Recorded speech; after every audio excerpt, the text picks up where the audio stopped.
ما ياما فيه اصحاب واكلين عيش وملح ومش عيش وملح بس وملحة رصيد، وساعة الشدة ما يعرفوش والله. ناس كتير كده، ناس كتير.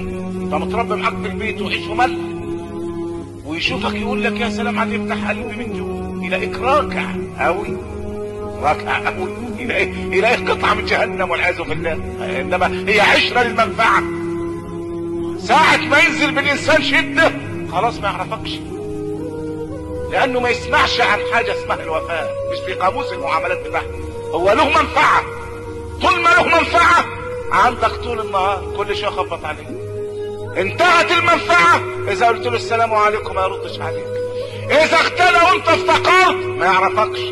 لو رحت له في اليوم 7 مرات يقول لك ده في الحمام 7 مرات. ده ايه الكرم ده كله؟